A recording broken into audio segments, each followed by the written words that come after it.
Hello and welcome back to another episode of Ruining Your Childhood.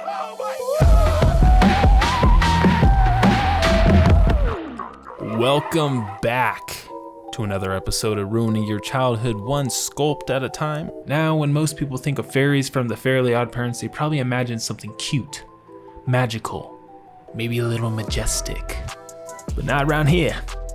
Not around here. So today we're going to be taking one of the most chaotic, lovable, aggressively dumb fairies from the Fairly OddParents and asking the question that nobody asked: what would Cosmo look like in real life? We start things off with a ball of clay that I vigorously roll out into another equally sized ball of clay before slicing off the top and back portion, giving us what is going to be the rough structure of Cosmo's head. As for Cosmo's eyes, I went ahead and pre-made these off camera by taking a ball of clay, pre-baking it, and then slicing it in half. And once I got those eyes mashed into their proper positions, we could start on his upper lip.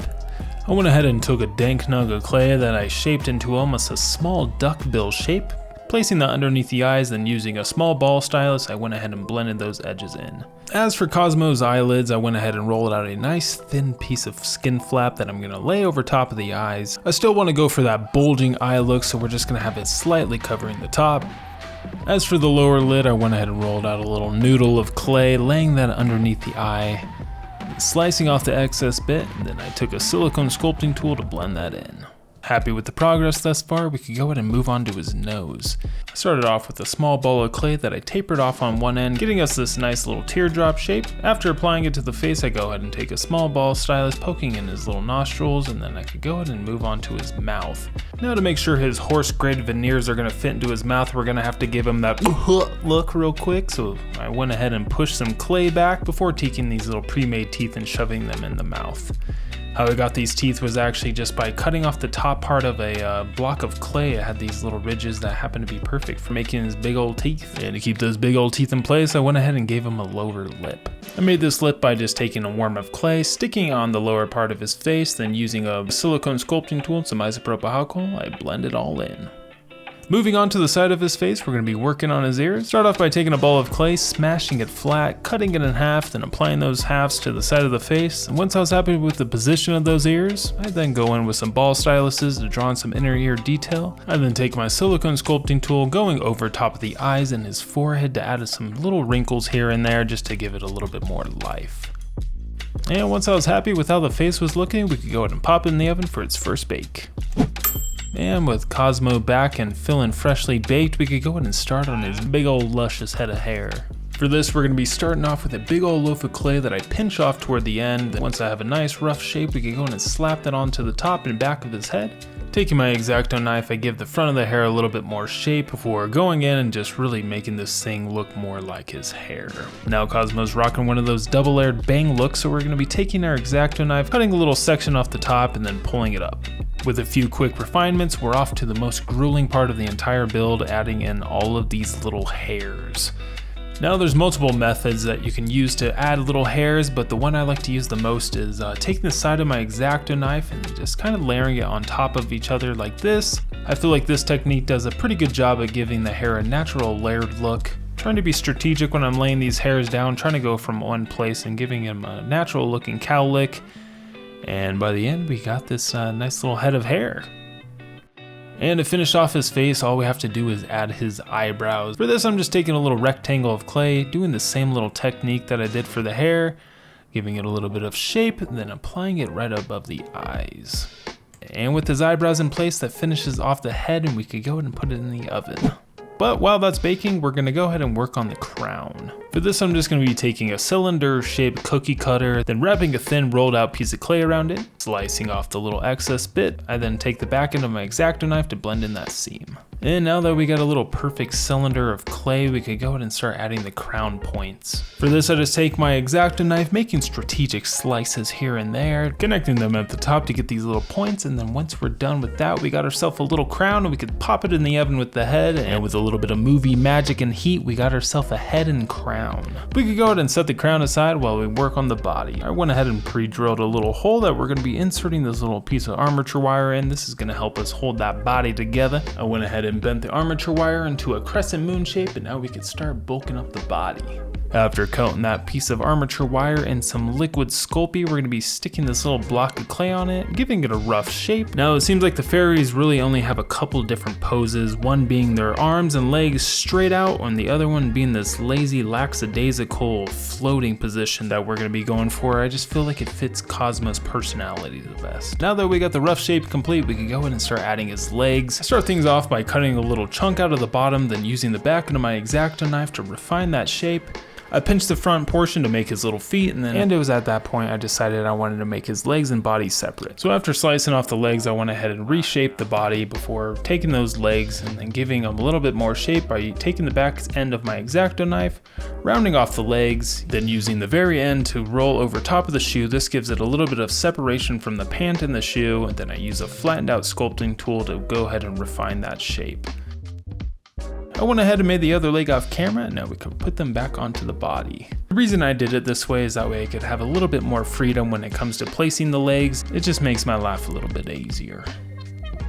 Once I was happy with the position of the legs, I could then go ahead and start blending things in. Starting off with a small ball stylus, I kind of just mash the clay down, and then I use a silicone sculpting tool to blend it all together.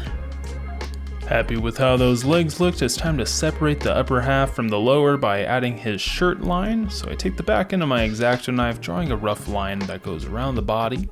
Now Cosmo's shirt is tucked in, so we're going to be trying to replicate this look by taking a flattened out piece of clay, kind of folding it over top of itself, and then tucking the lower section into that little line I drew. Once we got that piece of clay wrapped around his entire torso, I could go ahead and take a silicone sculpting tool dipped in some isopropyl alcohol, rubbing that along that upper line to smooth it all out.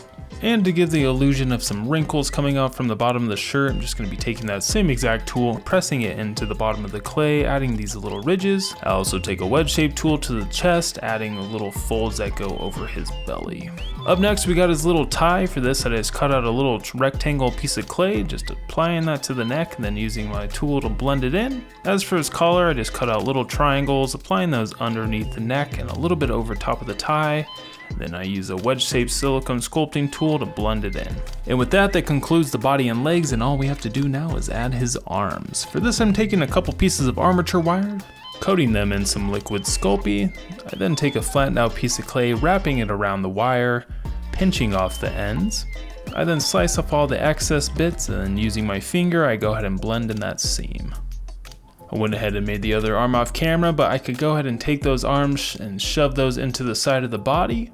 Once I got those locked into their positions, we could go ahead and start on the hands. Now, one of his arms is going to be obviously holding a wand, so I went ahead and made that off camera, but I stuck a ball of clay on the end of his arm. I'm going to be inserting the wand that I made, and then using a silicone sculpting tool, I'm going to be drawing out his fingers. And with his fingers all drawn in, we got one of his hands complete. We could start on the next one. To give it a little bit more variety, I'm going to be giving him an open hand for this one. So we're going to take a ball of clay, smash it flat. Once I got some fingers cut out, I could kind of go in and refine the shape before adding his thumb. After I was happy with the hand shape, we could go in with the silicone sculpting tool to draw in some inner hand detail. I could then take that hand and slide it onto the end of the wrist. Now that his hand's in place and his arms are in their proper positions, all we have to do is make his wings. For this, I'm going to be using some translucent clay. I went ahead and rolled out the clay, then taking my X-Acto knife, I went ahead and cut out these little round shapes before taking my silicone sculpting tool to add some inner wing details. And with that, we have the wings and him complete, and we could pop it in the oven for its final bake. And with Cosmo all back and baked and ready to go, we could go ahead and move on to the painting process. I always like to give the entire sculpture a base coat of its initial base coat colors. Nothing fancy yet, just blocking everything in so we have something to build on. So starting with his pants and shoes, we're just going to be getting a solid coat of black. And while I have the paint out, I might as well go ahead and paint his tie and eyebrows. Now that his pants, ties, and brows are all finished up, we can move on to his shirt. For this, I'm going to be using an off-white color instead of just straight white. The reason for this is I feel like off-white tends to look a little bit more natural. I feel like not a lot of things in real life are just pure white. They usually have a little bit of warmth or color to them. After a few coats, his shirt's looking pretty good, so we could go ahead and move on to his skin.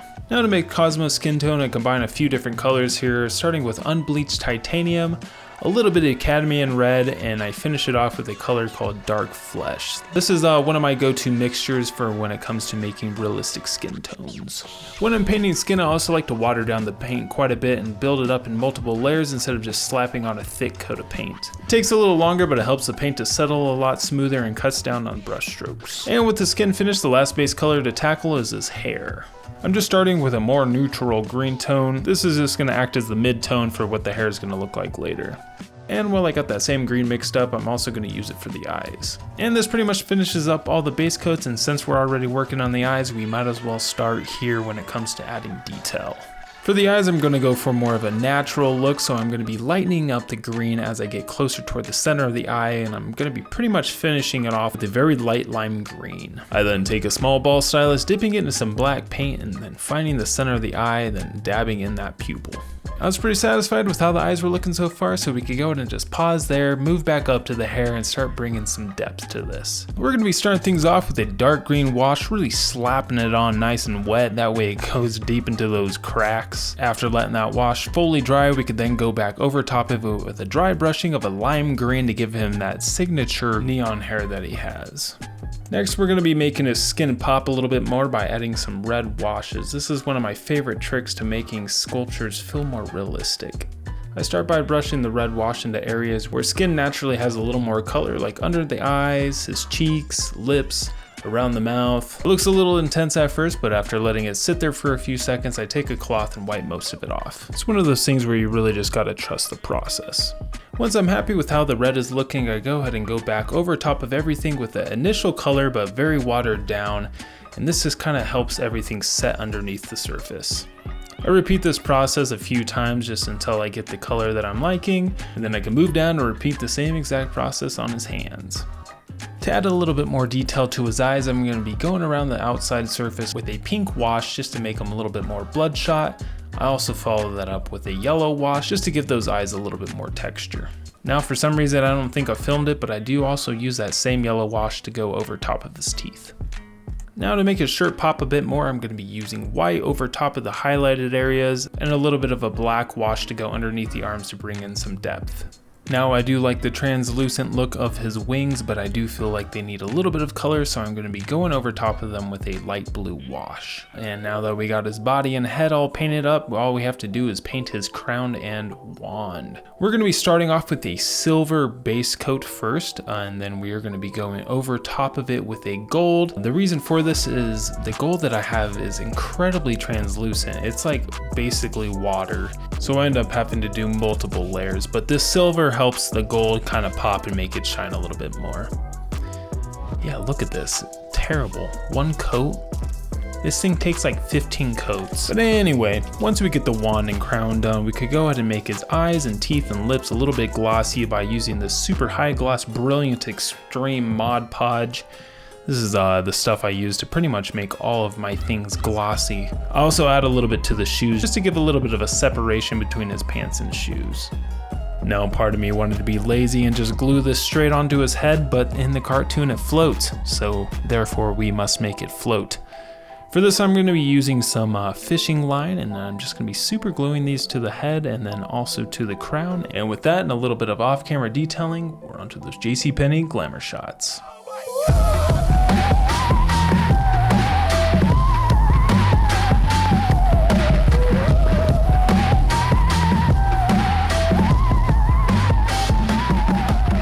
Thank you guys so much for watching the video. I hope you all enjoyed it. Don't forget to hit that like and subscribe button, and also leave a comment down below of who you would like to see me sculpt next. I'll see you next time.